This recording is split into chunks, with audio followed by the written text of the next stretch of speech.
Hello student, स्वागत है आप सभी का एक बार फिर से हमारे इस ऑफिशियल यूट्यूब चैनल में जिसका नाम है एसोल सॉल्यूशन। मैं चंदन कुमार हाजिर हूँ आप सभी के सामने अपनी एक और नई वीडियो के साथ। सो गाइस, आज की इस नई वीडियो में हम बात करेंगे उन सभी स्टूडेंट्स के लिए जो स्कूल ऑफ ओपन लर्निंग के स्टूडेंट्स हैं, एनसी वेब के स्टूडेंट्स हैं, या फिर वे सभी स्टूडेंट्स जो दिल्ली यूनिवर्सिटी के रेगुलर कॉलेज के स्टूडेंट्स हैं। उन सभी के पास में बीए प्रोग्राम का कोर्स है और वो फोर्थ सेमेस्टर के स्टूडेंट्स हैं। तो आज की इस नई वीडियो में हम डिस्कस करेंगे उन ऑल इम्पॉर्टेंट क्वेश्चंस की जो कि अभिलेखागार और संग्रहालय यानी इंग्लिश में बात करें तो अर्चीव्स एंड जो म्यूजियम का सब्जेक्ट है उन सभी स्टूडेंट्स के लिए हम बात करने वाले हैं।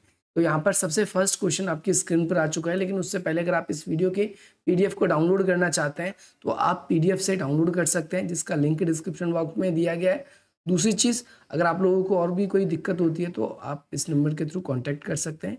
तीसरी बात, यहाँ पर हम इन सभी क्वेश्चंस की बात करेंगे और साथ ही इसके क्या आंसर हो सकते हैं। आपके एग्जाम में ये वीडियो बिल्कुल हेल्पफुल होने वाली है। सबसे पहली बात, क्वेश्चन में आपसे पूछा गया है, इसमें आपको ओवर राइटिंग नहीं करनी, क्योंकि बुक्स के अंदर भी जो आपका स्टडी मटेरियल है उसके अंदर ज़्यादा वर्णन नहीं किया गया है। तो क्वेश्चन नॉर्मली होंगे। आपको कोशिश ये करना है कि क्वेश्चन को वर्ड टू वर्ड आंसर लिखने की। वर्ड टू वर्ड आंसर लिखने का मतलब ये है कि जैसे आप नॉर्मली जनरली 5-6 पेज लिखते हो क्वेश्चन का, कम से कम ज़्यादा से ज़्यादा 8-9 पेज लिखते हो, तो आपको इसके अंदर अगर 3-4 पेज का भी आंसर आता है तो ठीक है, कोई दिक्कत वाली बात नहीं है। लेकिन इसमें लॉन्ग क्वेश्चन भी बनेंगे और शॉर्ट भी बनेंगे।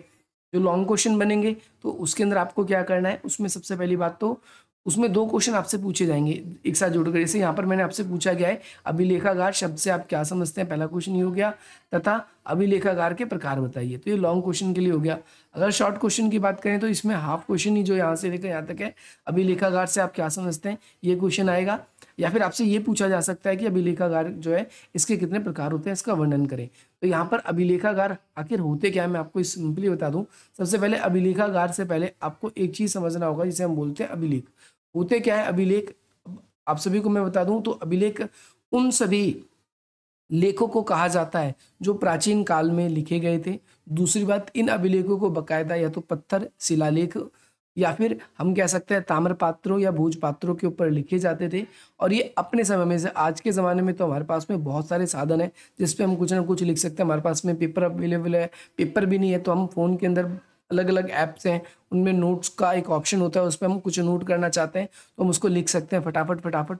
तो यहाँ पर हम अगर देखें तो आज के समय में हमारे पास में बहुत सारे साधन हैं, लेकिन उस समय में नहीं होते थे। तो कई बारी ये जो अभिलेख है ये पत्थरों के ऊपर लिखे जाते थे जनरली। और इन अभिलेखों को हमने देखा है, 2 प्रकार के अभिलेख होते थे। एक पहला अभिलेख वो था जो निजी अभिलेख हुआ करता था, जिसे व्यापारी या फिर अलग अलग प्रसिद्ध लोग अपनी पहचान के रूप में उसको रखते थे। तीसरी बात, जो कई बारी अभिलेख ऐसे भी होते थे जिन्हें शाही अभिलेख के रूप में हम देखते हैं। शाही अभिलेख अर्थात जो कि राजा या प्रशासनिक अधिकारियों द्वारा उसे जारी किया जाता था। उसके अंदर प्रशासन से संबंधित कुछ ब्यौरे होते थे, या फिर उसके अंदर राजा के द्वारा दिए गए कुछ नए दिशा निर्देश या फिर नए आदेश हुआ करते थे। या फिर हम ये भी कह सकते हैं कि अभिलेख उन सभी पुस्तकों को कहा जा सकता है, या उन सभी पुस्तकों को तो नहीं, उन सभी एक्टिविटीज़ को कहा जा सकता है जो राजा अपनी छवि को बेहतर दिखाने के लिए या अपना प्रचार प्रसार करने के लिए, अपने धर्म के प्रचार प्रसार करने के लिए जिन्हें गढ़वाया करता था। सबसे अधिक जो अभिलेख है वो अशोक ने, आप सभी को पता है, प्राचीन काल में लिखवाए थे। यहाँ पर अभिलेखागार शब्द जो है उस स्थान के लिए जहाँ पर अभिलेखों को रखा जाता था, जहाँ पर अभिलेखों का अध्ययन किया जाता था, इन स्थानों पर कहा गया है यहाँ पर। तो यहाँ पर बताया गया है, अगर आप देखोगे तो अभिलेखागार है क्या क्या नहीं। तो अभिलेखागार को किस रूप में बताया गया है कि अभिलेखागार को हमने देखा कि उन स्थानों को कहा गया है कि भारत में हजारों वर्षों से लिखने की प्रक्रियाएं मौजूद थी, और इन अभिलेखों को रिकॉर्ड्स रखने के लिए हमेशा किसी न किसी प्रणाली को बनाए गए। अभिलेख जो है बहुत सारे बौद्ध संघ के द्वारा छोड़े गए अभिलेख हैं, जो कि 600 ईसा पूर्व की या 6ठी शताब्दी ईसा पूर्व की कह सकते हो। इसके अलावा कई राजाओं के द्वारा भी छोड़े गए। तो इन अभिलेखों को जो है नष्ट होने से बचाने के लिए, क्योंकि प्राचीन काल के तो पहले से ही थे और ये नष्ट ना हो, इसके लिए एक अलग अलग स्थानों पर रिकॉर्ड्स रूम बनाए गए या फिर अभिलेखागार बनाए गए, जहाँ पर अभिलेखों को क्या किया जा सके, संरक्षित किया जा सके, जहाँ अभिलेखों को सुरक्षित किया जा सके। तो हम इसे देखते हैं कि भाई जो रिकॉर्ड है ये हमें, पुराने जो अभिलेख है ये हमें जानकारी दे सकें। तो ये अभिलेखागार थे एक तरीके से। इसके अलावा यहाँ पर आप देखोगे तो अलग अलग स्थानों पर जैसे अभिलेखों को अभिलेखों की संख्या धीरे धीरे कम होती जा रही थी। इसका रीजन क्या था? क्योंकि काफी पुराने थे और कई बार अभिलेख जब किसी को कुछ मिलता भी था तो उसे ठीक तरीके से नहीं निकाला जाता था, जिसकी वजह से वो टूट जाता था, नष्ट हो जाता था, या फिर हमें प्रॉपर एक जानकारी भी नहीं दे पाता था। तो सबसे पहले जो है अंग्रेजों के द्वारा ही क्या किया गया था, एक रिकॉर्ड विभाग की स्थापना की गई थी, जिसकी स्थापना 1891 में कहाँ पर हुई थी? कलकत्ता में हुई थी। ये आपको याद रखना है। जो अब तो बहुत सारे स्थान है जहाँ पर अगर कोई भी कार्य होता है तो वहाँ पर अगर कोई अभिलेख मिलता है तो बहुत सारे म्यूजियम्स बनाए गए हैं, वहाँ पर इन सब चीज़ों को रखा जाता है। अब अभिलेख शब्द की अगर अगर हम बात करें अभिलेखागार शब्द की उत्पत्ति की, तो अभिलेखागार जो है इसकी जो उत्पत्ति है अंग्रेजी शब्द है।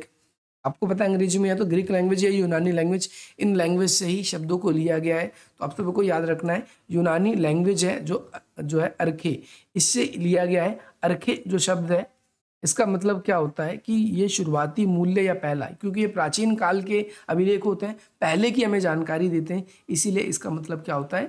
पहले। तो हम इनको देख सकते हैं कि इसका अर्थ प्रथम स्थान, शक्ति, संप्रभुता और साम्राज्य के रूप में हम देखते हैं। इसके अलावा मजिस्ट्रेट या कार्यालय को भी हम इस तरफ इंगित करते हुए देखते हैं। और यहाँ पर अंग्रेजी अर्थ में देखें तो पुराने उन सभी वह सभी वस्तुएं जो पुराने इतिहास को हमें प्रदर्शित करती है, हमें बताती है, इतिहास जानने में सहायता करती है, तो उनको इन अभिलेखागारों में ज़्यादातर रखा जाता था। आप सभी को याद रखना है। नीचे कुछ इंपॉर्टेंट परिभाषाएं भी दी गई है, जैसे मैं आप लोगों को बता देता हूँ। से ये इंपॉर्टेंट लाइन है आप सभी के लिए कि भाई अंग्रेजी शब्द जो है अभिलेखागार शब्द की उत्पत्ति आर्कियन शब्द से हुई है। अभिलेखागार उन अभिलेखों को संदर्भित करता है जो कि निजी भी हो सकते हैं या सार्वजनिक हो सकते हैं, मैंने बताया था आपको। और ऐसे अभिलेखों को संरक्षित करने के लिए कुछ ऐसे भौतिक स्थान उपलब्ध कराती है जिसे अभिलेखागार कहा गया है, यानी जहाँ पर अभिलेखों को रखा जाता है। देखो अभिलेखागार ज्यादातर ऐसे स्थानों पर ही बनाए गए जहाँ पर ये अभिलेख पाए गए। क्यों? क्योंकि हो सकता है कि ये अभिलेख वैसे ही बहुत पुराने थे और जब इन्हें नए स्थानों पर हम लेके जाएंगे तो इनके नष्ट होने की, पहली बात तो निकालने टाइम नष्ट हो जाए, फिर ले जाने टाइम हो सकता है नष्ट हो जाए, कुछ भी कमी हो सकती है। तो हमें जिस प्रकार से वो मिले ज़्यादातर उन स्थानों पर ही इन अभिलेखागारों को बनाने की कोशिश की गई। आप सभी को ध्यान रखना है कि 18वीं शताब्दी में अलग अलग स्थानों पर जो है प्राचीन अभिलेखों को सुरक्षित करने के लिए ये कदम उठाए गए थे। ध्यान रखना है आप सभी को, जैसे 1770 में सैमुअल जी थे, उन्होंने अभिलेखागार को उस स्थान बताया जहाँ पर प्राचीन लेख के रिकॉर्ड रखे जाते थे। सिंपली मैंने बता दिया, यहाँ पर जितनी भी परिभाषाएं आएंगी ये अब इसी से संबंधित आएगी, आप सभी को याद रखना है। नीचे यहाँ पर बताया गया है रिकॉर्ड्स के बारे में, रिकॉर्ड और अभिलेख में अंतर भी आपसे पूछा जा सकता है। तो ऊपर जितना था वो सब अभिलेख के बारे में, अभिलेखागार के बारे में था, और रिकॉर्ड्स के बारे में क्या है तो अभिलेखागार रिकॉर्ड्स के लिए सिर्फ एक शब्द है। अगर हम रिकॉर्ड का मतलब पुरानी सारी चीज़ों को रिकॉर्ड करना होता है, और अभिलेखागार क्या है सिर्फ एक शब्द है, इसीलिए रिकॉर्ड शब्द का उपयोग जांच करना आवश्यक है। अगर रिकॉर्ड वर्ड की बात करते हैं तो ये भी इंग्लिश वर्ड है और ये लैटिन भाषा से शब्द से निकला है। रिकॉर्ड का मतलब होता है, देखो रा वर्ड है, री मतलब क्या होता है? किसी भी चीज़ को दोबारा से जब हम करते हैं उसके लिए री वर्ड यूज होता है। अब सभी को होता है रिकॉर्ड। तो री का मतलब क्या है? पुनः। और कोड्स का मतलब क्या है कि भाई उसे अनुवादित करना, उसको बताना, कोड करना उसको। तो यहाँ पर हम कह सकते हैं कि जब किसी पुरानी चीज़ों को दोबारा से कोड किया जाता है, दोबारा से बताया जाता है, तो वो रिकॉर्ड के रूप में हो जाता है। तो रिकॉर्ड्स मतलब जब मन और हृदय से हम पूरी तरीके से उसका वर्णन करते हैं, उसको याद दिलाने के लिए कुछ चीज़ें रखी जाती है, लिखी जाती है, या उसका द्वारा प्रयास किया जाता है, तो वो रिकॉर्ड के रूप में होता है। रिकॉर्ड देखो RECOARD, रिकॉर्ड। तो रिकॉर्ड को हम इस रूप से देख सकते हैं। यहाँ पर आपसे क्वेश्चन भी बनाता है रिकॉर्ड और दस्तावेज के अर्थों का विश्लेषण कीजिए, तो आप बता देंगे। अब यहाँ पर अलग अलग विद्वानों ने क्या किया है भाई, जो पुरालेख थे, पुरालेख का मतलब होता है प्राचीन लेख, यानी अभिलेखों को पुरालेख कह सकते हो, तो इनको परिभाषित करने का प्रयास किया है। यहाँ पर कुछ परिभाषाएं लिखी है, इसमें से जो आपको समझ में आए आप 2 परिभाषाएं कोई भी याद कर लेना। यहाँ पर पुरातात्विदों ने ये एक तरीके से अनुमान लगाया है कि अभिलेखागार शब्द यानी मशीनरी द्वारा पाठनीय रिकॉर्ड को विकसित करने की, प्रकाशित कंप्यूटरी प्रणाली और शब्दकोश में परामर्श करने के लिए निर्धारित किया जाता है। यानी जो भी अभिलेख है उसको रीड आउट करने के लिए यहाँ पर इससे संबंधित है। अब अभिलेखागार के प्रकार है, तो यहाँ पर नीचे इंपॉर्टेंट, यहीं पे डायरेक्टली मैं बात करूँगा कि कई प्रकार के अभिलेखागार जो हैं वो हमें मिले, या कई प्रकार के अभिलेख मिले तो उनको कैटेगराइज करके हमने अलग अलग रखा है ताकि पहचानने में आसान हो। ऐसा ना हो कि खिचड़ी पक जाए, सारे अभिलेख हमने एक ही जगह पर मिक्स करके रख दिए। ये कौन सा अभिलेख है तो उसको पहचानने में दिक्कत हो रही है, ये अभिलेख कौन सा है तो इसको पहचानने में दिक्कत हो रही है, ऐसा ना हो। तो यहाँ पर हम देखते हैं कि भाई हमने इसको कैटेगराइज किया है। सबसे पहले ऐसे अभिलेख जो सार्वजनिक अभिलेख थे, जो शासकों के द्वारा जारी किया जाता था, जिसे पांडुलिपि या फिर मुद्रित पाठन सामग्री के रूप में हमने रखा है। दूसरे नंबर पे आपका आता है मुद्रित सामग्री। तीसरे नंबर पे आता है आपका ध्वनिगार अभिलेख, संगीत से संबंधित थे या फिर लोक नृत्य या मौखिक से संबंधित थे। अगले अभिलेख चौथे नंबर पे जो नक्शे से संबंधित थे, पेंटिंग चित्र से संबंधित है, तस्वीर से संबंधित है और चलचित्र या फिल्मों से संबंधित अभिलेख है। तो यहाँ पर अलग अलग प्रकार से नीचे बताया गया है, जैसे एक एक सरकारी अभिलेख है, ऐतिहासिक समाज के बारे में बताया गया है, कोऑपरेटिव अभिलेखागार के बारे में बताया गया है, महाविद्यालय कॉलेज विश्वविद्यालय के अभिलेखागार है। जैसे फॉर एग्जाम्पल पुराने प्राचीन काल में आप सभी को पता है भारत के अंदर कई सारे प्राचीन जो थे या तो गुरुकुल चला करते थे या फिर वे स्थान जहाँ पर से प्राचीन शिक्षा का केंद्र हुआ करते थे। तो वहाँ पर भी हमें कई सारे अभिलेख प्राप्त हुए हैं और उन अभिलेखों को उन स्थान पर संरक्षित कर दिया गया है ना। कोऑपरेटिव अभिलेखागार के अंदर क्या आ जाएंगे तो इसके अंदर हम एक फॉर्म या निगम के अंतर्गत अभिलेखीय विभाग है, यानी एक कोऑपरेटिव यानी एक फॉर्म एक निगम के अधीन में ही है। विशेष संगठन के दस्तावेज आते हैं इसके अंदर। ये जो है रिपोजिटरी कंपनी कर्मचारी की आवश्यकता या फॉर्म के आगे उद्देश्यों को पूर्ति करता है। तो यहाँ पर कुछ अभिलेख के प्रकार बताए गए, तो आपको इनके प्रकारों का वर्णन करना है, यहाँ पर आपको समझना है। जैसे अलग अलग समुदायिक हैं, जनजातीय अभिलेख है ना, अलग अलग प्रकार के हैं। डिजिटल अभिलेखागार यहाँ पर है। अब अगला इंपॉर्टेंट क्वेश्चन सेकंड नंबर पे आप सभी के लिए बन जाता है, संग्रहालय की ICM द्वारा परिभाषित, इसकी परिभाषा करना और संग्रहालय के भी प्रकार का वर्णन करना है। तो संग्रहालय क्या होता है, देखो एक अभिलेखागार जहाँ पर अभिलेख रखा जाता है, लेकिन संग्रहालय यानी म्यूजियम, तो आपको पता है आपका सब्जेक्ट ही इसके ऊपर है, तो इस पर क्वेश्चन बनना तो बनता ही बनता है। तो म्यूजियम शब्द जो है ये किससे बना हुआ है, आपको ध्यान रखना, यूनानी कह लें या ग्रीक कह लें, ये म्यूसियन शब्द से लिया गया है, जिसका मतलब होता है प्राचीन मूल या फिर मेसोस स्थान को दर्शाता है। मेसोस जो है किसको दर्शाता है, म्यूजियम का जो मेसोस है ये किसको दर्शाता है, उस स्थान को दर्शाता है। यूनानी ग्रीक में प्राचीन या पौराणिक जो कथाएं हैं उनमें 9 देवता हैं, जिसमें से प्रत्येक विचार चिंतन के लिए एक विशेष स्कूल या शांत स्थान से जुड़ा हुआ है। यानी 9 देवता है प्राचीन में, और वो 9 देवता क्या है कि शांत स्थान से या फिर अपने अपने विभाग से जुड़े हुए हैं। संग्रहालय शब्द की उत्पत्ति जो है हम देखते हैं माउसिन या लैटिन शब्द के अनुवाद से हुई है, जिसमें रोमन काल के दौरान लोगों ने मुख्य रूप से संग्रहालय शब्द का इस्तेमाल उन प्रतिष्ठित स्थानों के संदर्भ में किया है जहां पर दार्शनिक बहसें हुई हैं। यानी कई लोगों का उस पर्टिकुलर क्षेत्र से अलग अलग विमान है। इसके अलावा जो अलग अलग प्रकार की विद्वान रहे उन्होंने भी इस शब्द को इस्तेमाल करने की कोशिश की है। कई शिक्षावादियों ने स्कूल कॉलेजेस के साथ में इसको गढ़ने की कोशिश की है शब्द को। यहाँ से इंपॉर्टेंट है आप सभी के लिए, या यहाँ पर आप देख सकते हो अलग अलग, जैसे 1675 में ऑक्सफोर्ड विश्वविद्यालय को दिया गया, अलग अलग जो विद्यालय है वहाँ पर शब्द का प्रयोग बताया गया है कि किस प्रकार से संग्रहालय शब्द का उपयोग किया जाता है। तो यहाँ से आप देख लोगे 1683 में संग्रहालय ने आम जनता द्वारा जो है दरवाजे खोलने के लंबे समय बाद में प्रतिष्ठान जो है एशमोलियन संग्रहालय कहा जाने लगा। देखो संग्रहालय को पहले तो ऐसे स्थान को कहा गया जहाँ पर ऐतिहासिक चीज़ों का अध्ययन किया जाता था। पहले संग्रहालय केवल ऐतिहासिक लोगों के लिए ही था, लेकिन बाद में ये आम लोगों के लिए भी इसके द्वार खोल दिए गए। सब भारत में भी बहुत सारे म्यूजियम है, दिल्ली में रहने वाले जानते हैं दिल्ली में भी नेशनल म्यूजियम या अलग अलग प्रकार के म्यूजियम्स हैं। नेशनल म्यूजियम ऐतिहासिक म्यूजियम है जिसके अंदर भारत के आपको अलग अलग कालों के इतिहासों की चीज़ें देखने को मिल सकती है। अब यहाँ से एक इंपॉर्टेंट क्वेश्चन आपसे और बनेगा, शॉर्ट नोट में बन सकता है, जिसमें आपसे एशियाटिक सोसाइटी की आपसे पूछा जाएगा।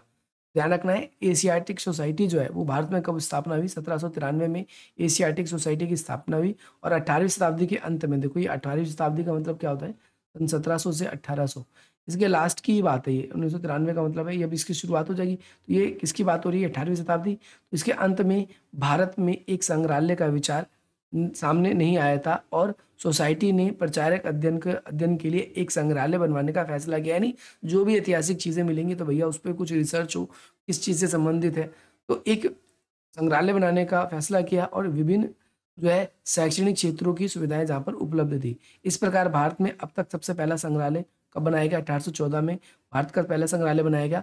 बाद में जैसे जैसे और खोजें हुई, समाज अनुकूल बनता रहा और इसके बाद में भव्य भवन बनाए गए और उसके बाद में अनेक क्षेत्रों पर, अलग अलग क्षेत्रों पर जो है अलग अलग प्रकार के संग्रहालय बनाए गए, ताकि वहाँ पर स्मारकों से या फिर जो भी आवास थे उनसे जो भी हमें चीज़ें मिल रही है उनका हम अध्ययन कर सकें।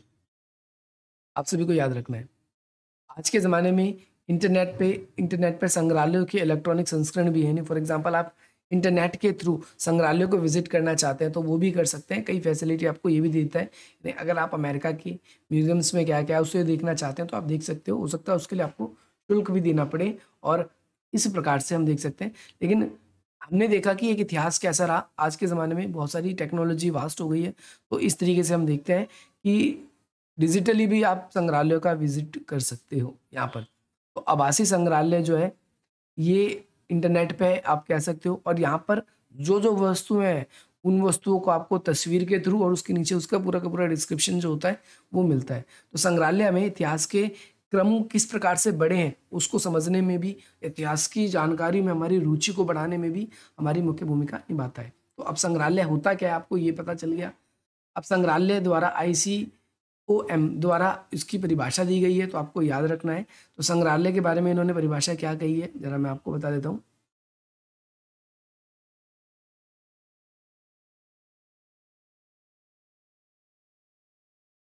इसमें आप यहाँ से देखो 1946 में अपनी स्थापना के बाद में ये स्थापना हुई है किसकी? अंतर्राष्ट्रीय संग्रहालय परिषद की।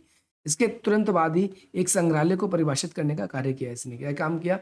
ICMO ने, यानी अंतर्राष्ट्रीय संग्रहालय परिषद जो है, इसने संग्रहालय से संबंधित कुछ शब्दों और विचारों को परिभाषित करने में अपने प्राथमिक फोकस के क्षेत्र में बनाया गया। और इन्होंने 1950 के दशक में संग्रहालय शब्द का अर्थ अपनी परिभाषा के साथ आया।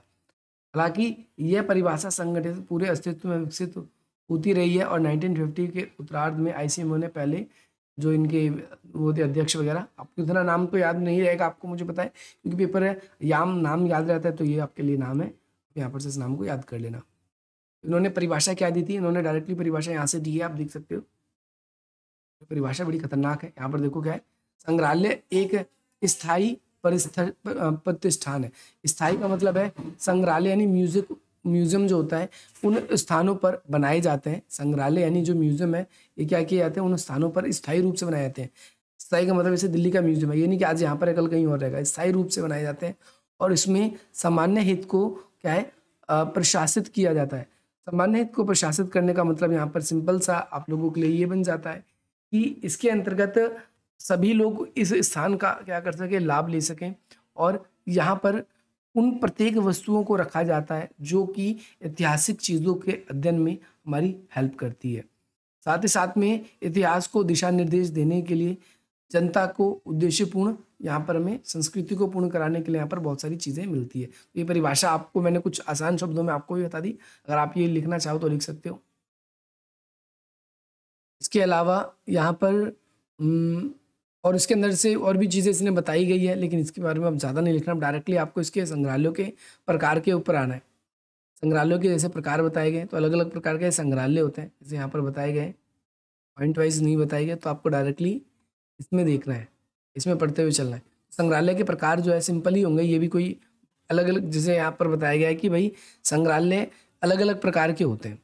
अलग अलग प्रकार के होने का मतलब है कि भाई एक तो अपनी साइज़ के हिसाब से होते हैं, कुछ संग्रहालय ऐसे होते हैं जिसमें केवल मन के मिलेंगे आपको, कुछ संग्रहालय ऐसे होते हैं जहाँ पर आपको केवल जो आवासों के स्थान पर जो चीज़ें मिली हैं उस प्रकार के मिलेंगे। कुछ संग्रहालय ऐसे होंगे, जैसे यहाँ पर कई श्रेणी बनाई है, सामान्य कला, इतिहास, विज्ञान, ये कुछ हमें मोटे तौर पर बताए गए हैं कि भाई ये टाइप्स होते हैं, इसके ये प्रकार होते हैं, तो आप इन टाइप्स को इसके अंदर देख सकते हैं।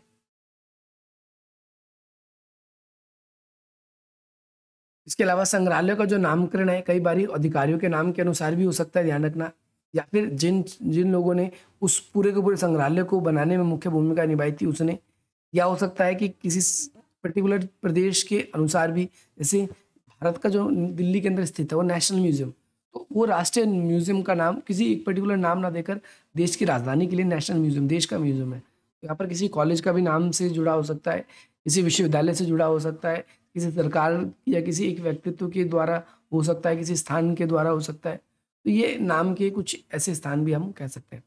सर ये क्वेश्चन भी आप सभी के लिए इंपॉर्टेंट था, तो ये क्वेश्चन भी आपको करके जाना है। अब अगला है, थर्ड क्वेश्चन है, अभिलेखागार, संग्रहालय और पुस्तकालय के बीच में अंतर बताना है। तो पुस्तकालय क्या होती है? ऐतिहासिक पुस्तकें या फिर नॉर्मल पुस्तकें जहाँ पर हमको उपलब्ध होगी। संग्रहालय आपने देख लिया क्या है, संग्रहालय क्या होता है, और अभिलेखागार भी क्या होता है, आपने ये भी देख लिया। अब ये इसके बारे में कुछ क्वेश्चन आएगा, जैसे सन जॉर्ज मार्शल है, कनिंगम है, और एशियाटिक सोसाइटी ऑफ बंगाल है। तो अब एशियाटिक सोसाइटी ऑफ बंगाल, इसका इंपॉर्टेंट रोल है। ज़्यादा बड़ा क्वेश्चन नहीं आएगा। तो आपने देखा अभी जो एशियाटिक सोसाइटी ऑफ बंगाल है, इसकी स्थापना कब हुई? 1793 में इसकी स्थापना हुई। और ये कहाँ पर हुई थी? आपको कलकत्ता में हुई थी, याद रखना है। ये बेसिकली हुई क्यों थी? ताकि इसके थ्रू आगे चलकर 1814 में आपको देखा आपने पहला म्यूजियम भी बना, ताकि वहाँ पर ऐतिहासिक चीज़ों का संग्रहण किया जा सके और ऐतिहासिक चीज़ों को प्रदर्शित भी किया जा सके। इसके अलावा कनिंगम कौन थे? तो भाई ये, इन्हें कहा जाता है कि ये भारतीय पुरातात्विक सर्वेक्षण विभाग के जनक भी माने जाते हैं, और इन्हें हड़प्पा सभ्यता के जो है सबसे पहले प्रमाण इन्हीं को मिले थे। परंतु ये इनका मानना था कि अगर कोई भी सभ्यता जो है एग्जिस्ट रियलिटी में करती होगी, तो उसके ज़रूर हमें कोई ना कोई प्रमाण मिलेंगे, उसके प्रमाण मिलेंगे। और इन्होंने ये गलती करी कि इन्होंने इन्होंने जो भी इनको प्रमाण मिले, इन्होंने क्या किया? एक तो हड़प्पा सभ्यता आप सभी को पता है कि 2500 ईसा पूर्व बीसी, यानी फॉर एग्जांपल अगर आज सन 2023 चल रहा है, तो 2023 के अंदर अगर हम देखेंगे एक समय बैक जाएंगे, तो 2022, 2021, सन 2000, ऐसे पीछे सन 1500, सन 0 भी आएगा। तो सन 0 से भी ये 2500 साल पुरानी सभ्यता थी। और इन्होंने क्या किया कि भाई सर जॉन मार्शल ने इसे जो है 6ठी शताब्दी ईसा पूर्व के इतिहास से रिलेट कर दिया।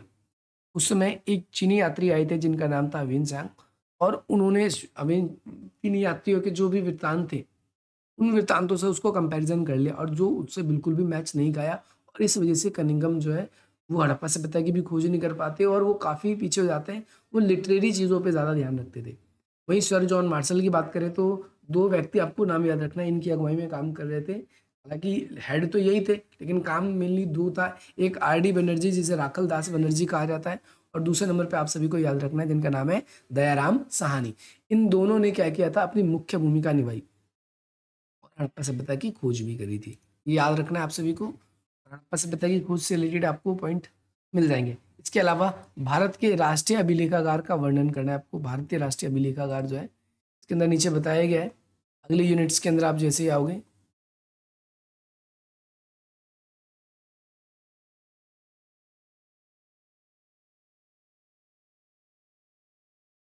आपसे अलग अलग तरीके से क्वेश्चन पूछे जा सकते हैं। आपसे ऐसे भी पूछा जा सकता है कि अभिलेख हमें किस प्रकार से, अभिलेख हमें इतिहास बताते हैं, या सिक्के हमें किस प्रकार से इतिहास बताते हैं। तो ये कोई मुश्किल क्वेश्चन नहीं है। सिक्के हमें कई तरीके से इतिहास बताते हैं, अभिलेख भी हमें कई तरीके से इतिहास बताते हैं। जब अभिलेख जो अध्ययन करता है उसे पुरालेख शास्त्र कहा जाता है। आप सभी को पहली बात तो ये याद रखनी है, जो भी अभिलेखों का अध्ययन करता है उसे क्या कहा जाता है? पुरालेख शास्त्र कहा जाता है। ध्यान रखना आप सभी को। दूसरी चीज, अभिलेख जो है अपने समय में जिन भी राजाओं के द्वारा जारी किए गए, तो उस पे राजाओं का नाम लिखा गया है, और साथ ही साथ में वो राजाओं द्वारा जारी किया गया है, तो राजाओं के एक तो वंश को भी जानकारी देता है हमें। दूसरी बात, किस प्रकार के नियम चलते थे, इसकी भी जानकारी मिलती है। और साथ ही साथ वहाँ की सोसाइटी में जो लोग थे उन नियमों का पालन भी किया करते थे, तो उस सोसाइटी का भी पता चलता है। ऐसे कई सारे अभिलेख हमें इस प्रकार के मिले हैं जिसमें गुप्त राजाओं ने भूमि दान के लिए लिखवाए। अशोक जैसे राजाओं ने बौद्ध धर्म के प्रचार के लिए किए। तो यहाँ पर राजा किन धर्मों को फॉलो कर रहा है ये भी पता चल रहा है, या फिर उस समय समाज में किन लोगों की स्थिति किस प्रकार की थी, तो ये भी पता चलता है। जैसे प्रभावती गुप्त थी, जो चंद्रगुप्त द्वितीय की सेकंड, चंद्रगुप्त सेकंड जो था गुप्त काल का शासक, उसकी पुत्री थी। उन्होंने भूमि दान दिया था और वकाटक परिवार से उनका विवाह हुआ था। तो यहाँ पर हम देखते हैं, वहां पर हम देखते हैं कि हमें अभिलेखों से ये जानकारी मिल रही है। तो कहीं ना कहीं अभिलेख हमें इतिहास को पुनर्निर्माण करने में हमारी हेल्प करते हैं, और सिक्के भी हमें इतिहास निर्माण में हेल्प करते हैं। सिक्के कैसे करते हैं? तो भाई जिस मेटल का है वो हमें पता चलता है कि भाई जैसे सोने का सिक्का मिला तो उस समय की अर्थव्यवस्था बहुत अच्छी थी। राजा जिन देवी देवताओं को पूजता था उनकी तस्वीर उस पर अंकित करवाता था। इसके अलावा जितनी दूर तक जो सिक्के मिले हमने वो मान लिया कि वो शायद उसका साम्राज्य विस्तार था। जैसे भारत के सिक्के, अभी अगर आज देखोगे पाकिस्तान में जाओगे तो पाकिस्तान की करेंसी अलग दिखने लगेगी, तो हम अनुमान लगा लेते हैं यार यहाँ तक ही ये सिक्के मिले हैं, उसके बाद दूसरे प्रकार के सिक्के मिल रहे हैं, तो शायद उसकी सीमा भारत के उधर की सेम सीमा नहीं थी, मतलब ये बाउंड्री होगी। यहाँ पर अलग लोग रहते थे और वहाँ पर अलग लोग रहते थे। आप इस रूप में भी इसको देख सकते हो। आप सभी को याद रखना है। अच्छा, तो इसके अंदर एक क्वेश्चन और आपसे बनेगा। अभिलेखागार का क्वेश्चन तो भैया बहुत इंपॉर्टेंट है आप सभी के लिए, मैं पहले ही बता दूँ, आपको वो क्वेश्चन करके जाना ही जाना है। भारत के राष्ट्रीय अभिलेखागार जो है यहाँ पर, जैसे देखोगे तुम कि 1911 में राजधानी कलकत्ता पहले राजधानी थी, दिल्ली हस्तांतरित 1911 में राजधानी हुई, आप सबको पता होना चाहिए। इसके साथ ही साथ जो है, जो म्यूजियम है अभिलेखागार है, उसे भी क्या किया गया, आगे चल के भारतीय राष्ट्रीय म्यूजियम जो है उसे दिल्ली के अंदर ही स्थानांतरित कर दिया गया और उसे नेशनल भारतीय राष्ट्रीय अभिलेखागार ये नाम दिया गया। इसके बाद में इतिहासकारों का एक बड़े वर्गों का मानना था इस तरीके का इतिहास निर्माण हमें कहीं ना कहीं उन क्षेत्र के निवासियों की प्राचीन जानकारी को प्रदान करेगा। प्राचीन काल के बहुत सारे विद्वान हैं जिनका तर्क है क्या है कि अभिलेखागार का निर्माण प्राच्यवादी बड़े औपनिवेशिक विचारधारा की नस्ल प्रश्न पर आधारित था, यानी ज्यादातर अंग्रेजों ने ही इनको क्या किया है, खोजा था, या फिर अंग्रेजों के नेतृत्व में इन सबकी खोज हुई थी। आप सभी को एक चीज और याद रखनी है, अभी बड़े ही ध्यान से मैं आपको बता दूं कि प्राचीन जितने भी अभिलेख थे, ये अभिलेख क्यों खोजे गए और क्यों इतिहास पे इतना ज्यादा जोर दिया जाता है, ताकि आज के साम्राज्य के जो शासन है वो पुरानी गलती ना करें, वंशों का कभी अंत ना हो, और साथ ही साथ में पुरानी गलतियों से सीख मिल चुके। इसीलिए हम इन पूरी चीज़ों को पढ़ते हैं या इन पूरी चीज़ों को देखते हैं। प्लासी के युद्ध वगैरह का जिक्र है तो आप इस वाले कॉन्सेप्ट को यहाँ से पढ़ लेना, ये इंपॉर्टेंट है। इसके बाद में नेक्स्ट क्वेश्चन है आपसे, संग्रहालय शब्द का अर्थ बताइए और संग्रहालय में पाए जाने वाले विभिन्न अवशेष हमारी कैसे मदद करते हैं। तो भैया ये बहुत इजी क्वेश्चन है और बहुत इंपॉर्टेंट क्वेश्चन है। कभी भी आप एक म्यूजियम में जाओगे तो आपको बहुत तरह की चीज़ें मिलेंगी। तो संग्रहालय क्या होता है, इसका अर्थ तो हमने पहले ही बता दिया, और इसमें पाई जाने वाली वस्तुओं में किस प्रकार से इतिहास निर्माण में, जैसे कोई भाले मिलते हैं तो किस मेटल के बने थे या फिर उसे किस प्रकार से बनाया गया था। दूसरी बात, कोई जैसे फॉर एग्जाम्पल आपको मैं एक बात बताऊं, अलग अलग शासक थे, जैसे पृथ्वी चौहान वंश की बात करें, अगर फॉर एग्जाम्पल महाराणा प्रताप की बात करें या पृथ्वीराज चौहान की बात करें, जैसे महाराणा प्रताप तो अलग है, पृथ्वीराज चौहान अलग है, दोनों का वंश अलग है। लेकिन अगर हम महाराणा प्रताप जी की बात करें तो उनके कवच कुंडल या तलवारों की जो बात होती है वो कितनी हैवी थे, इससे पता चलता है वो कितने बड़े कद के थे, उनका वंश कितना खतरनाक था। और साथ ही साथ में वो पूरे के पूरे जो मुगल्स टाइम था तो उस समय भी वो एग्जिस्ट करते थे और उनसे पूरा पूरा टक्कर लेने की हिम्मत रखते थे। तो यहाँ पर हम प्राचीन इतिहास को निर्माण करने में इन सभी, इसके अलावा आप किसी म्यूजियम में जाओगे, जैसे फॉर एग्जांपल पहले तो दिल्ली में जो लाल किले थे उसके अंदर भी अलग अलग प्रकार के जो तोप है, या राजस्थान में भी आप जाओगे तो अलग अलग किलों में आपको तोप वगैरह दिखेंगी, या अलग अलग तरीके के जो हथियार के अलावा बहुत सारी चीज़ें आपको वहाँ पर इतिहास निर्माण में, हथियारों के अलावा भी बहुत सारी चीज़ें दिखेंगी जो उनकी कब्रों से है। जैसे आप नेशनल म्यूजियम में जाओगे तो आपको एक हड्डी का पूरा ढांचा लेटा हुआ दिखेगा, उसके साथ में बहुत सारी चीज़ें लिखी गई है, बहुत सारी चीज़ें रखी गई हैं उसके आसपास में। तो वो हमें ये जानकारी देती है भाई किस प्रकार से प्राचीन इतिहास हमें हेल्प करते हैं इतिहास जानने में। तो ये भी आप लोगों के लिए एक इम्पॉर्टेंट कॉन्सेप्ट बन जाता है, तो याद रखना है। इसके अलावा रिकॉर्ड्स के दुश्मन किसे कहा जाता है, देखो ये इंपॉर्टेंट क्वेश्चन है ये भी। रिकॉर्ड्स के जो रिकॉर्ड्स हैं इसके दुश्मन उनको कहा जाता है जिससे जो हमें अभिलेख, जो प्राचीन अभिलेख है, अगर लेकिन आज के ज़माने में जब हम उनको पढ़ते हैं ना प्राचीन अभिलेखों को, तो हमें इतिहास जानकारी में हमें इतना ज़्यादा ये हेल्प नहीं करते, इतिहास जानकारी में इतना ज़्यादा हेल्प नहीं करते। इसका मतलब ये है कि क्योंकि काफ़ी पुराने अभिलेख थे और काफ़ी पुराने साल बाद, यानी काफ़ी लंबे समय बाद में हमने उसको खोजा है, और लंबे समय खोजने के बाद में उस पर धूल मिट्टी पड़ गई। कई अभिलेख पुराने होने के बाद में इतने पुराने हो गए कि नष्ट हो गए। कई अभिलेख ऐसे हैं ये जो जिनकी भाषा ही हमसे पढ़ी नहीं गई है। अभिलेखों के दुश्मन का मतलब यही है कि अभिलेखों को किस प्रकार से पढ़ा नहीं जा सका। यहाँ पर हमारे लिए ये वाला कॉन्सेप्ट ये इम्पोर्टेंट बन जाता है।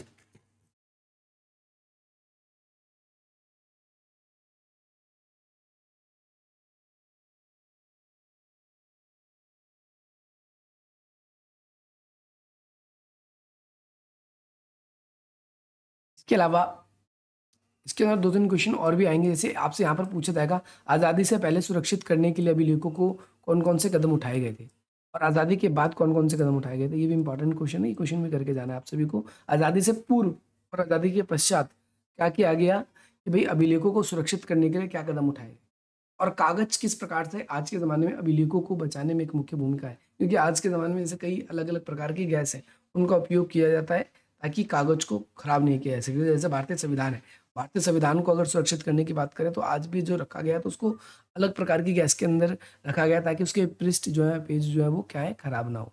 इसके अलावा यहाँ पर आप सबको पता है क्योंकि पेजों में दीमक लग जाता है और दीमक क्या करता है, वो धीरे धीरे पेजों को, बुकवर्म जो होती है उसको पूरा का पूरा खराब कर देती है। इसके अलावा पांडुलिपि से आप क्या समझते हैं? पांडुलिपियाँ वे लिपियाँ होती हैं जिन्हें बाकायदा हाथों से लिखा जाता है, जिन्हें बाकायदा हाथों से लिखा जाता है। और साथ ही साथ में वे प्राचीन काल में से बहुत सारे विद्वान रहे जिन्होंने क्या किया था, अपने टाइम पे बहुत सारी चीज़ों को अपने हाथों से लिखा और आज के ज़माने में वे हमें इतिहास बनाने में हेल्प करते हैं। तो इन पांडुलिपियों को संरक्षण करने के लिए क्या प्रयास किया गया है, आपको ये क्वेश्चन भी बताना, और ये आपको लास्ट यूनिट के करीब में आपको मिलेगा।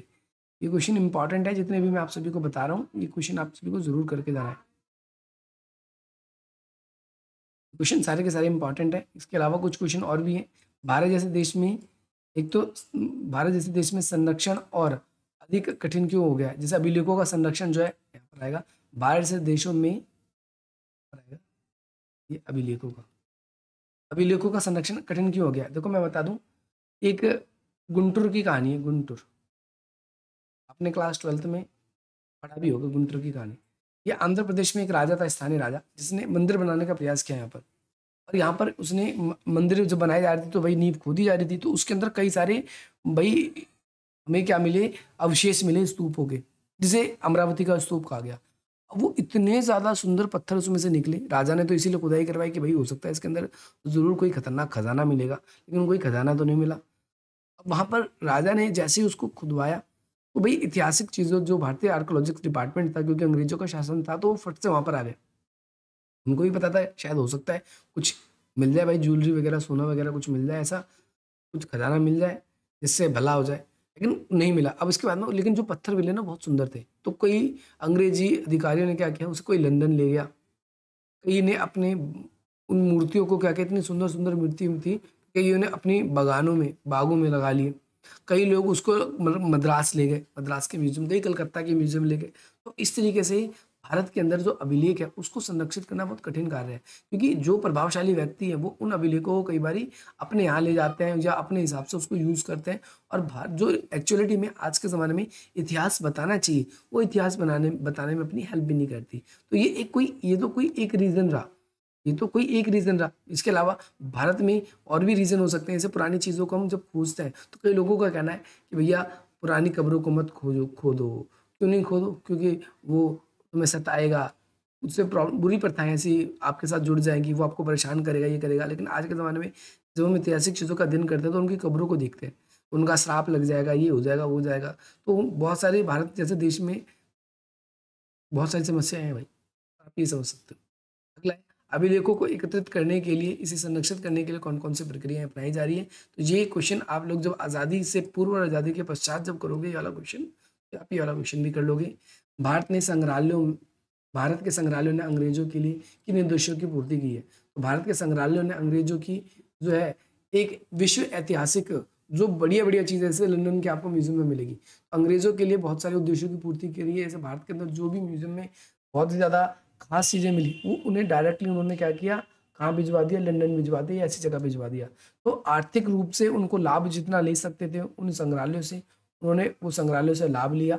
दूसरी बात क्या है कि इतिहास निर्माण उन्होंने, अंग्रेजों ने भारतीय लोगों से करवाया, लेकिन नाम किसका आता है? आखिर उनका ही नाम आता है, नाम केवल और केवल उनका आता है। इसके अलावा अंग्रेज काफी लंबे समय तक शासन कर सके, या विश्व के स्थानों पर उसने अपना शासन को, नियंत्रण को और ज़्यादा मजबूत बनाने के लिए ऐतिहासिक चीज़ों का अध्ययन जारी रखा। इसके अलावा स्वतंत्रता प्राप्ति के बाद में अभिलेखों के रख रखाव के लिए क्या क्या कदम उठाए गए? ऊपर वाला क्वेश्चन है ही सेम। निजी और शाही अभिलेख क्या होते हैं? तो निजी अभिलेख वे होते हैं जो व्यापारियों के द्वारा अपनी पहचान के लिए किए जाते हैं, और शाही अभिलेख वे जो राजा के द्वारा जो आदेश के ऊपर बनवाए जाते हैं। तो ये कुछ क्वेश्चन है, ये दोनों क्वेश्चन जो है ये शॉर्ट नोट के लिए है। बाकी ये क्वेश्चन इंपॉर्टेंट थे, आप इन क्वेश्चनों को एक बार जरूर देखें, इनको भी तैयार करें। आपकी जो तैयारी है आप अपनी तैयारी भी करें, और टीचर्स भी जो आपको बता रहे हैं उनको भी करें। मेन पर्पस आप सभी को आपका एग्जाम अच्छा जाना चाहिए और आपके एग्जाम में अच्छे मार्क्स आने चाहिए। बाकी अगर आपको ये वीडियो पसंद आई तो आप इस वीडियो को लाइक करें, अधिक से अधिक मित्रों तक शेयर करें, और हमारे इस चैनल को सब्सक्राइब करें, ताकि आप सभी को इस वीडियो से लाभ मिले तो आगे भी वही जो वीडियो आए उसका भी लाभ मिले आप सभी को। बाकी मिलते हैं हम आप सभी से अपनी अगली वीडियो में। जय हिंद, जय भारत।